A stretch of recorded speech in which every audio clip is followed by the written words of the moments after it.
In this video guide, we're going to see how we can export from Adobe Substance Sampler and how we can import in Blender and continue our work in Blender. So if you have already installed Substance Sampler and Blender, you're ready to go. Otherwise, you need to download them in order to use them, of course. So Blender is open source and free. It can be used for 3D modeling, sculpting, 3D painting. So it has a lot of functions. On the other end, Substance 3D Sampler is non-free, so you need to buy the Substance package, but it contains a lot of useful application like Sampler, which is a photogrammetry application, which means that you can create 3D models just by taking photos. And we also talk about this in the lesson about Sampler in the Substance video course, if you want to know a little bit more. But essentially, you can do this. With Sampler, you can create materials starting from pictures of real objects, or you can create 3D models together with materials and textures based on simple pictures that you take with your camera or with your smartphone, and then you import inside Substance. And again, this is shown in the Substance video course in the lesson about Sampler. So I'm going to go here and open up an existing project, which is the one, again, I already done for the course.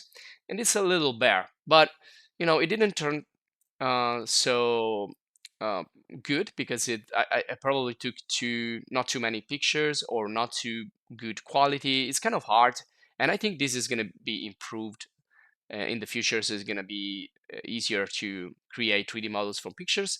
But if you follow the instructions of Sampler, you can create better models. But let's say that you created a model that has some issues. For example, mine has some extra meshes like under the ears of the bear, and then in general is not completed. I kind of missed all the back part.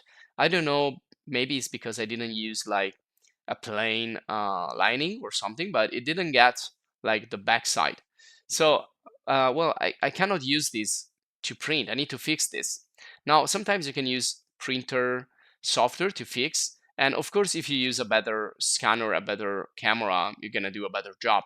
But I'm just gonna go for this in this video, just to show you how we can export and how we can work a little bit in Blender.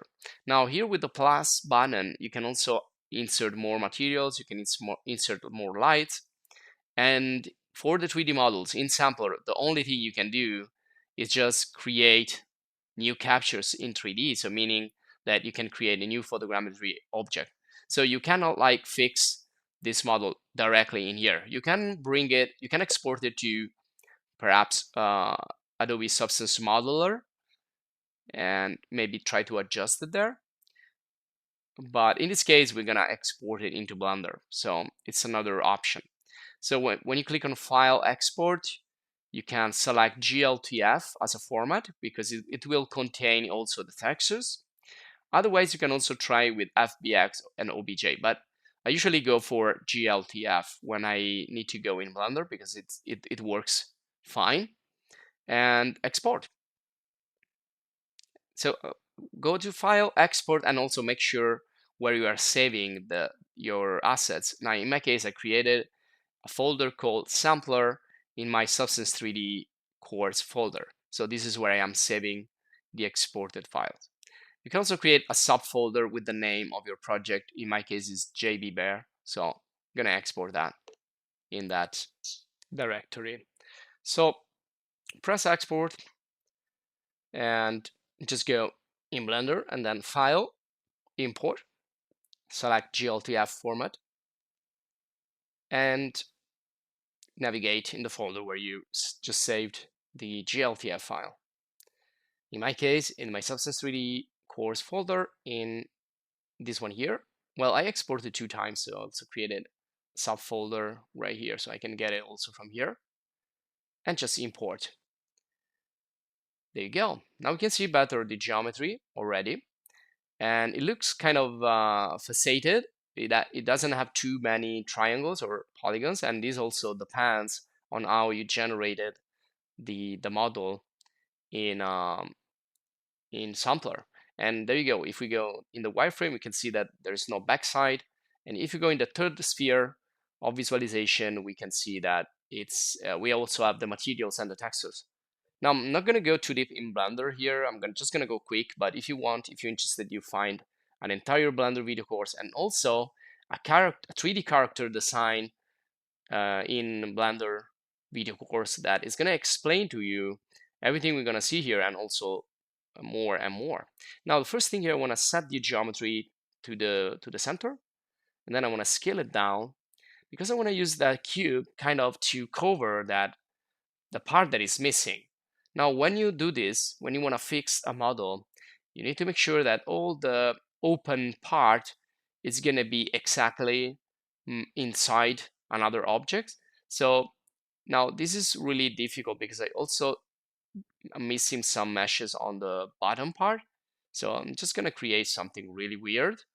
But just to show you what you need to do when you want to fix a photogrammetry model that didn't came right. So essentially you need to fill all the holes. You need to make sure that you don't have open sides, open holes, so that then you can work with the sculpting and the painting and the printing and all the other things that you can do in 3D. So for this model in particular, I only can take that part, and what I'm going to do now is merge them together with a boolean.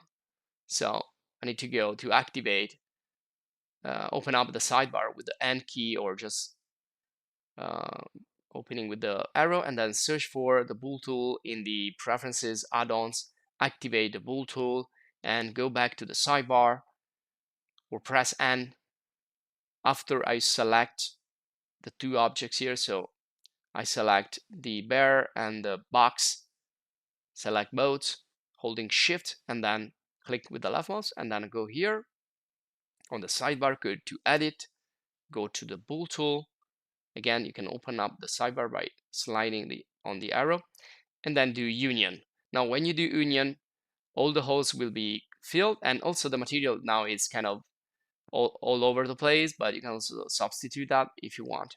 Of course, you may want to do that because it doesn't look right, and you need to do, like, again, UV mapping and other operation that are explained in other videos.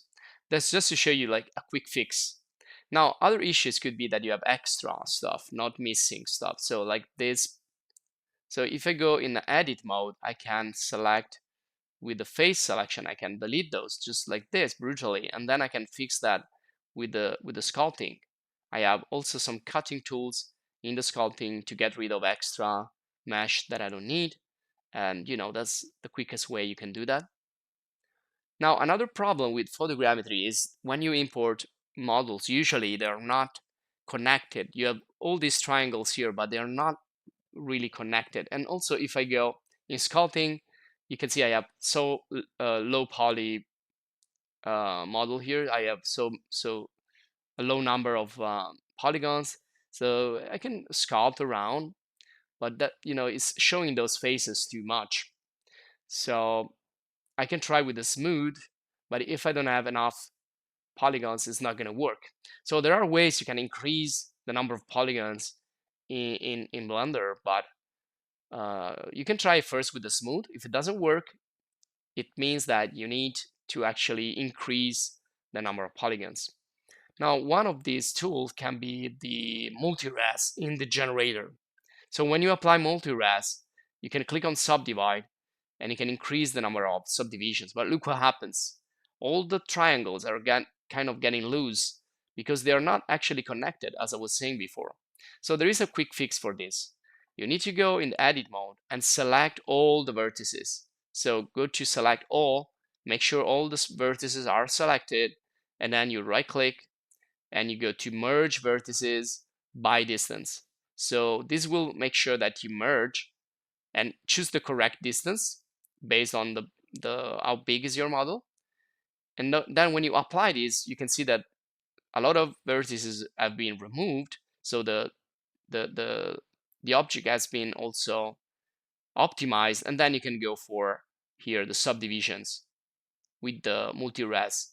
And now you can see that when I apply the subdivision, but even now it looks better and more smooth because I have merged all those vertices. And now I can continue here, sculpting, painting, adjusting, fixing things in Blender. But again, this is explained in the 3D character design Blender video course. And so that's gonna be it for this guide. I hope you enjoyed. And here I also want to display the wireframe so you can see the geometry, the mesh. And so this will be all for this video. If you enjoyed, please subscribe to the channel to stay updated for more videos. And if you want to support us, please join the channel as a supporter and check out other courses in the channel. So thanks for watching and see you in the next video guide.